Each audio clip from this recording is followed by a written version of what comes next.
I thought it was just a sweet anniversary trip. 10 years married, and somehow he still managed to surprise me. I was smiling in the passenger seat, sipping coffee, watching the trees blur past us through the window. He had the music low, his hand resting on my knee, and for the first time in a while, we were laughing again. It felt like we were finding each other. And then, out of nowhere, he slowed down. We weren't near any hotels, no rest stops, no cabins, just empty road, trees, and silence. He pulled off onto a gravel path I hadn't noticed, one barely wide enough for the car.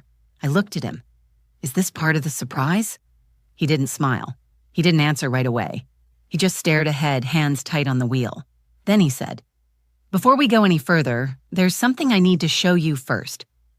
My heart dropped. He sounded calm, but something in his voice felt off, serious. Like this wasn't just a detour. This was something heavy. We drove in silence for 5, maybe 10 minutes. The trees got thicker. The path got rougher. I kept glancing at him, hoping he'd explain, make a joke, give me something to ease the tension, but he didn't. Just kept driving. Finally, we stopped in front of a place I can only describe as something out of a nightmare. It was an old cabin, sunken in at one corner, its roof sagging, boards weathered and gray. One of the windows was cracked, half covered with a piece of tarp. Ivy had grown up one side, swallowing the porch. I didn't know what to say. It didn't make sense. He put the car in park and looked at me. "This is where I grew up," he said quietly. "This is why I never talk about my childhood." I stared at him. I'd been married to this man for a decade. I knew how he liked his coffee, which side of the bed he preferred, the way his voice dropped when he was tired. But I realized in that moment, I didn't know this version of him, the boy who lived here. He opened the door and got out. I followed, my boots crunching on broken gravel. The wind had a bite to it out there, even though it was spring. The kind of wind that carried old memories whether you wanted them or not. He walked slowly to the porch, then paused in front of the door. "Are you okay?" I asked. He nodded once, but didn't look at me. Then he pulled a key from his jacket, an old rusted key tied to a piece of twine. He unlocked the door like he'd done it 100 times before. Inside, it smelled like mildew and thyme. Dust coated the floor.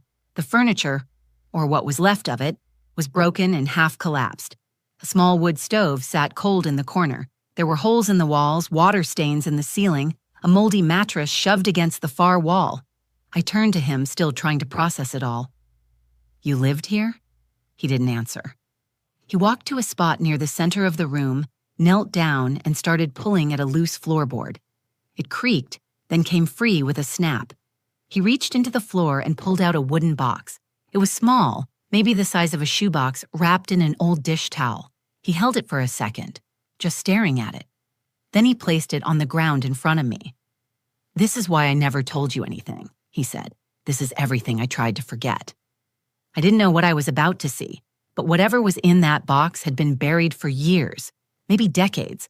Whatever was in it had shaped the man I loved, the man I married, the man who could never quite look at Christmas lights without flinching, or sleep through a thunderstorm. And standing in that broken room, I realized this wasn't just a stop on our trip. This was the reason for it. This was the moment everything changed. I've always believed in anniversaries, not just for the flowers or the dinner reservations, but for what they represent. Choosing each other again. Every year, no matter how complicated life became, Jace and I made a point to celebrate ours. 10 years this time, a full decade. That felt big, like something we'd earned. We'd been through job changes, a miscarriage, a move across the country. But in the past year, something had quietly shifted between us. It wasn't dramatic. We didn't fight. We still said love you out of habit, kissed before bed, watched shows on the couch, but the connection between us felt thinner, like we were living parallel lives under the same roof. I chalked it up to stress. I work as a school counselor, and this past year had been draining. Jace works in IT, mostly remote, and I knew the isolation was wearing on him. Still, I missed the warmth between us, the little touches, the random texts during the day, the inside jokes that used to make us both laugh until we cried. I missed him, the version of him that felt close. So when he told me to block out the weekend for a surprise trip, I wanted to believe it meant something, that maybe he felt the same shift, that maybe he was trying in his own quiet way to bring us back. He was never the overly romantic type. He didn't do grand gestures or handwritten letters, but he was thoughtful. He noticed when I was low, even if he didn't always know what to say. He filled my car with gas in the winter without telling me. He kept track of what kind of cereal I liked, even when I changed it every other week. That was his language. Subtle, steady, love. The morning we left, he packed the car himself. He had my favorite road snacks, a blanket for my lap, even remembered to download my favorite playlist in case we lost service. When I asked where we were going, he smirked and said, "Just trust me." I wanted to. I really did. We drove for hours, leaving the city behind, the highways giving way to rolling hills and quiet backroads. I leaned my head against the window, the sunlight warming my face, and felt myself relax in a way I hadn't in months. He reached over and took my hand at one point, gave it a quick squeeze. I looked over at him. He was focused on the road, but there was something softer in his expression. I squeezed back. That was the moment I let myself believe we were okay, that whatever quiet space had grown between us wasn't permanent, that maybe this trip was his way of saying, "I see it too. I want us back." We passed a diner with a giant rooster on the roof. I laughed and told him it looked like something out of a cartoon. He chuckled, said we could stop there on the way back if I wanted. It was light, easy. For the first time in a while, the silence between us didn't feel strained. It felt comfortable. That's why the shift was so jarring. One moment we were cruising along a scenic 2-lane highway, and the next he was turning off onto a road that looked barely traveled. There were no signs, no fences, just trees pressing in from both sides. At first I thought he was taking a shortcut. Then I noticed the way his jaw tightened, the way he stopped humming along to the music, the way his grip on the wheel changed. I asked him what we were doing, and he gave that answer, the one that cracked something open inside me. "There's something I need to show you first." I didn't press him. Something in his voice made me stop asking questions. It wasn't cold or irritated. It was serious, heavy, like whatever we were heading toward had been buried for a long time. I watched him out of the corner of my eye as he drove. His knuckles were white against the steering wheel. His breathing was shallow. He kept his eyes forward, not even glancing at me when I shifted in my seat. And then we were there. That cabin. That moment. But before it all fell apart, before the floorboard and the box and the things I can never unsee, we were just a couple in a car, a wife clinging to the hope that this man she loved more than anyone still had space in his heart for her, that maybe, despite everything, we still had a chance to find each other again. And he was the husband who, after a lifetime of silence, had finally decided it was time to let me see the darkness he'd carried alone for far too long. I didn't know it yet, but the real journey hadn't started when we left the driveway that morning. It began the moment he turned down that forgotten road and said, "I need to show you something first." I stood still for a few seconds, staring at the cabin. Something about it felt wrong, not just in its appearance, but in its energy. It wasn't just abandoned. It felt forgotten, like it had been left behind for a reason. Jace didn't speak. He reached into the back seat, grabbed a flashlight and a small duffel bag, then started walking toward the door without waiting for me. I followed, stepping carefully across cracked concrete and dry leaves. The porch creaked beneath our weight. He pulled out an old, rusted key. It was tied to a frayed piece of twine. He unlocked the door like he had done it before, like his hands remembered even if his mind didn't want to. Inside, the smell hit me first. Mold, wet wood, and something stale. Not rot exactly, but the kind of mustiness that clings to places where people suffered in silence. The floor was warped and splintered in places. The furniture was either broken or missing entirely. One corner of the room had what looked like the remains of a small wood stove, surrounded by scorched floorboards. A shattered mirror hung crooked on the wall above it. Jace walked inside without hesitation. I stayed just behind him, trying to take it all in, trying to understand what this place was. "You lived here?" I asked finally, my voice small. He nodded but didn't look at me. "For how long?" "A few years," he said, voice low, "before I was taken out of the house." Taken out. That phrasing settled hard in my stomach. I wanted to reach for him, to take his hand or at least place mine on his back, but something held me back. Maybe it was the way he moved, carefully but with purpose. Like he had rehearsed this moment 100 times, but still didn't know how it would end. He crossed the room and crouched beside a warped floorboard near the center. Without a word, he pulled out a screwdriver from the duffel bag and pried the board loose. The creak echoed through the cabin. Beneath it was a hollow space, just deep enough to hide something small. He reached in and pulled out a box. It was made of unfinished wood, the corners slightly cracked, the surface rough. It had no lock, just a simple lid that looked like it hadn't been opened in years. He set the box down gently, then stood up and backed away, like he didn't want to be near it. I crouched and looked at it. My heart pounded so loud I could barely hear myself breathe. "What is it?" I asked. He didn't answer right away. When he finally did, it felt like he was pushing each word out of his chest. "I buried it here when I was 12. I told myself I'd never open it again. I swore I'd forget what was in it. But I couldn't forget. I carried it with me every year, in every part of my life, even with you." I looked up at him. "Why now?" "Because if I'm going to be the kind of man who can love you fully, the kind of man you deserve, I can't keep hiding the worst parts of myself. I need you to see what I've never been able to say out loud." The weight of his words settled on my chest. I looked at the box again, but I didn't open it yet. I felt like once I did, everything would change. This wasn't just some childhood keepsake. This was trauma, sealed up and buried in wood and dust. Whatever was inside had shaped him in ways I had never seen clearly until now. I sat back on my heels and looked around the room. I imagined a boy version of Jace, alone in this cold, broken space. No warmth, no safety, no one to protect him. I thought about the way he used to wake up sweating in the middle of the night, the way he never liked tight spaces, even in elevators, the way he pulled away from affection sometimes, even when I knew he needed it. I had thought it was just personality, introversion, something unspoken but manageable. I hadn't understood how much of him was still trapped here. "I want to know," I said, "but only if you're sure." "I'm sure," he said, and this time he met my eyes. His face was unreadable, but his hands were shaking. I opened the box. Inside there were photographs, faded and curling at the edges. A small journal, the cover torn and stained. A birthday candle, half melted.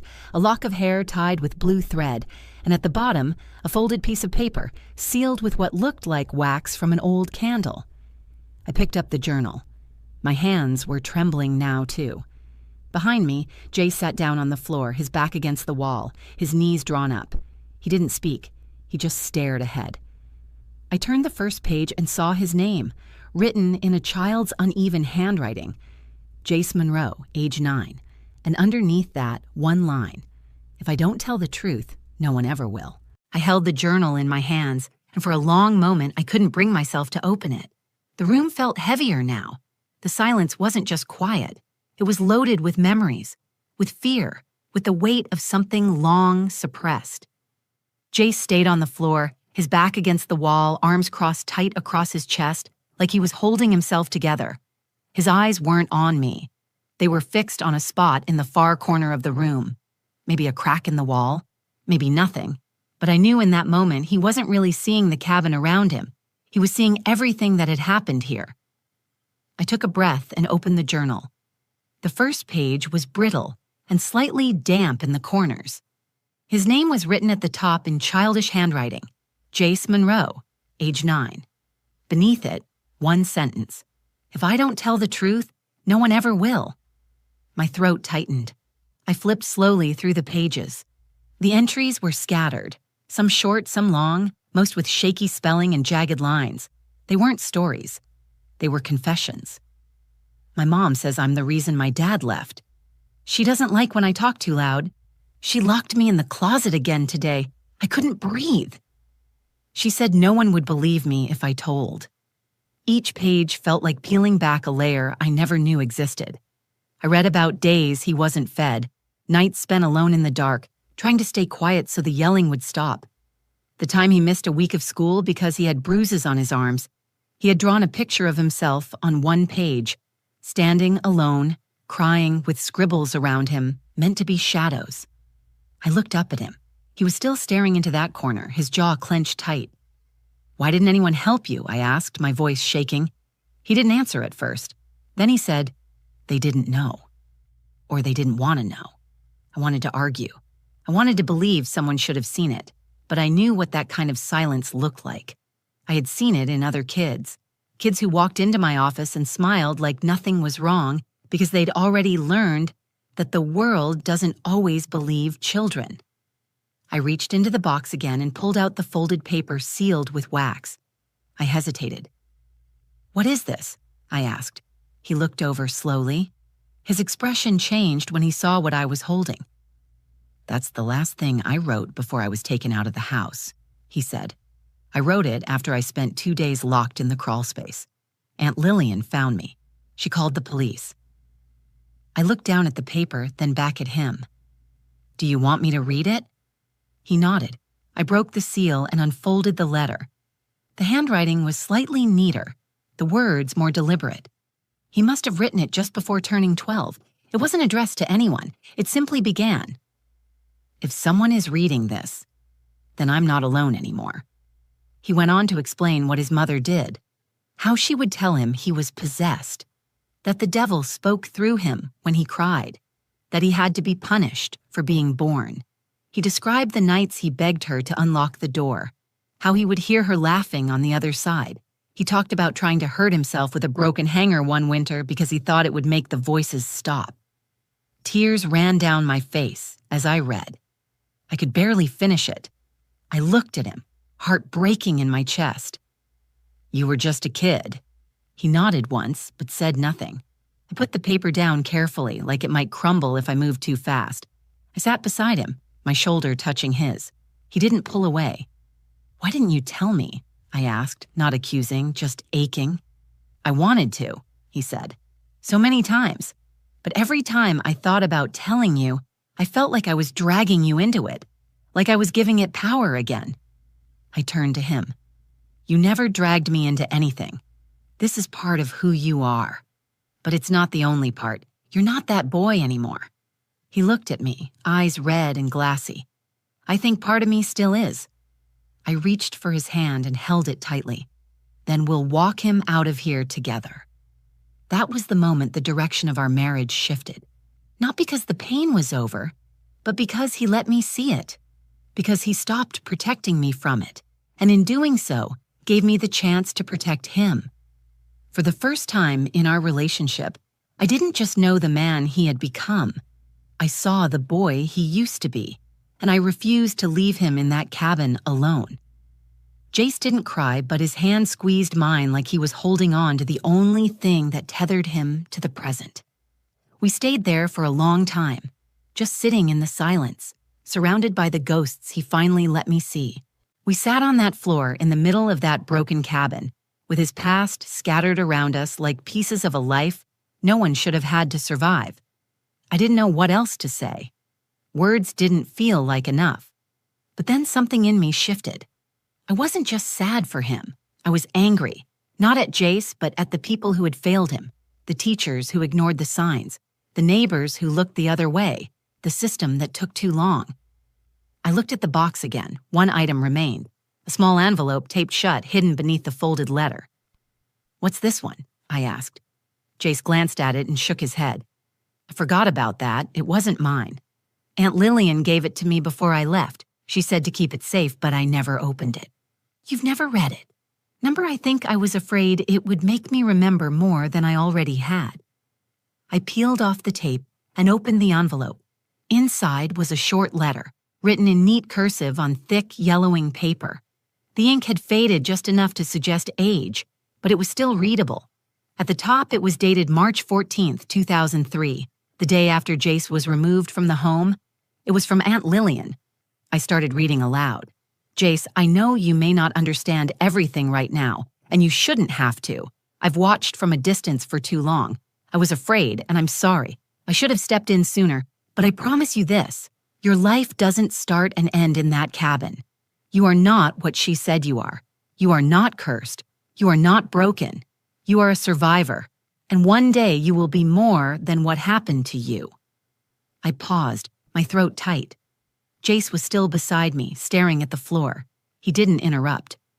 I couldn't save you from what she did, but I'm going to fight to make sure no one ever hurts you like that again. One day, someone will love you the way you deserve to be loved, not out of pity, but because you are kind and good and worth it. When that day comes, I hope you believe them. I hope you believe in yourself. There was no signature, just a final line. Don't carry this forever. Let someone carry it with you. I looked over at him. He was crying now, not the quiet, contained tears I'd seen from him before, but full, shaking sobs that came from somewhere deeper, the kind of crying that only comes after years of silence. I didn't speak. I wrapped both arms around him and pulled him into my chest. He held on to me like he was afraid I would disappear, like if he blinked too long, he'd wake up and be 9 years old again, locked in the dark. We stayed like that for what felt like forever. When he finally pulled back, his face was raw, his eyes red, his voice almost gone. I kept it all in because I didn't want to be seen as broken, he said. I thought if you knew all this, you'd look at me differently. You'd feel sorry for me. I took his face in my hands. I don't feel sorry for you. I'm in awe of you. I don't know how you lived through this and still managed to love the way you do. You didn't just survive, Jace. You built a life. You chose kindness when you had every reason to shut the world out. He shook his head. You gave me the space to do that. You didn't know it, but you were helping me heal even when I didn't know what healing looked like. I thought about all the nights he stared at the ceiling in silence, the way he sometimes jolted awake but never explained why, the way he always stood between me and the front door when we walked into a new place, the way he looked at me when I talked about family holidays, like he was memorizing a language he'd never been taught. That wasn't distance. That was a man protecting something fragile inside himself, something sacred. And now he had handed that to me. I stood and walked to the center of the room. The wind whistled through a crack in the window. I looked around and spoke clearly. This place doesn't define you anymore. It can't have you, not after today. He stood and joined me, slipping his fingers through mine.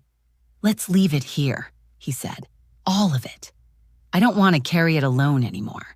You're not, I said, not ever again. We packed the journal, the letter from Aunt Lillian, and the photographs into the box. I wrapped it gently in the towel it had been buried in and handed it back to him. He didn't put it in his bag.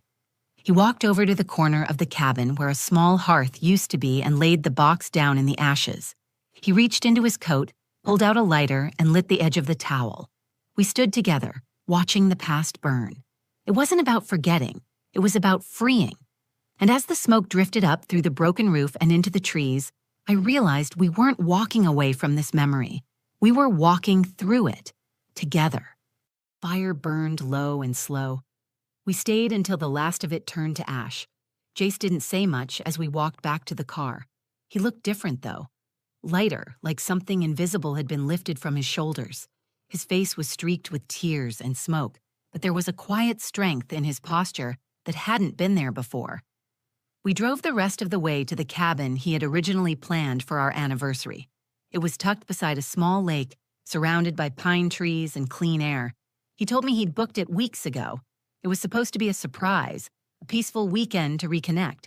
But at some point, he decided that pretending everything was fine wasn't enough anymore. That first night, we didn't do much. We sat on the porch, wrapped in blankets. I leaned into him and listened to the sounds of the water moving and the wind in the trees. He didn't have to talk. I could feel what had shifted. He wasn't hiding anymore. The next morning, we made coffee and watched the sunrise in silence. That silence felt different now. It wasn't a wall between us. It was a space we had earned, where neither of us needed to fill the air with anything other than presence. Later that day, Jace asked if I'd go to therapy with him. Not as a favor, not to fix him, as partners. He said he wanted to understand himself better, not just for his own sake, but for the family. He still hoped we could have one day. I said yes before he finished the sentence. Back home, things didn't magically transform. He still had hard days. Triggers came up in small, unexpected moments. A loud noise, a closed door, even just the smell of something that reminded him of that house. But now, he shared those moments with me. He let me hold space for them. We started going on evening walks. We got into the habit of checking in with each other before bed, even just 5 minutes of talking about how we were feeling. We planted a small garden in our backyard. It seems like such a simple thing, but it became part of our healing. Something living, something that needed care and attention, something rooted and growing. One afternoon, months later, he said, "That cabin doesn't haunt me the way it used to." I asked him what had changed. He said, "You saw it. You didn't run from it." I think part of me needed to know someone else could carry the truth without dropping it. I didn't realize until then how much he'd feared being too much, too damaged. He had been protecting me from the worst of his story, thinking that by shielding me, he was saving our relationship. But the real intimacy came when he stopped protecting me and let me in. Our 10th anniversary didn't go as planned. We didn't have champagne or candles or a fancy dinner. We had smoke, tears, and the smell of old wood. We had the rawest conversation of our lives. We had truth, and truth changed everything. Sometimes I think about the boy he used to be, alone in that cabin, cold, afraid, writing in that journal, hoping someone would read it one day. I wish I could go back and kneel beside him, take his hand and tell him, "You make it out. You survive. And one day, you'll be loved in the way you never thought possible." I married a man who never truly felt safe. He learned to create safety for others before he ever learned to offer it to himself. That's what made his love so rare. It came from effort, not ease. And when he finally let me see the darkest part of his story, I didn't love him less. I loved him more. Not because of his pain, but because of his courage to face it. His decision to stop running. His willingness to stand in the rubble of that cabin and say, "This is where I came from, but it's not where I'm going." We pass near that cabin once a year now, on purpose. Not to revisit the pain, but to remind ourselves how far we've come. We don't stop. We don't need to. Knowing it's behind us is enough. If you've ever loved someone who hides their past in silence, be patient. Be still. When the moment comes and they hand you the key to their story, hold it gently. There's nothing more sacred than being trusted with someone's truth. And to anyone who thinks their history makes them unlovable, hear me. You are not what was done to you. You are not your silence. You are not your scars. You are what you choose to become. And you are never too far gone to come home to love. Thank you for being here. If this story moved you, if it made you think of someone in your life who's carrying more than they show, share this video with them. Sometimes healing starts with knowing you're not alone. If you've ever experienced something similar or if you've held space for someone else's pain, I'd love to hear your story in the comments. Your words might be exactly what someone else needs to read today. Please give this video a like if it spoke to you. It helps more people find it. And if you want more real stories about love, resilience, and everything in between, subscribe to the channel. I'll be here, telling the kinds of stories that remind us what it means to be human. Thank you for watching. Take care of your heart and take care of each other.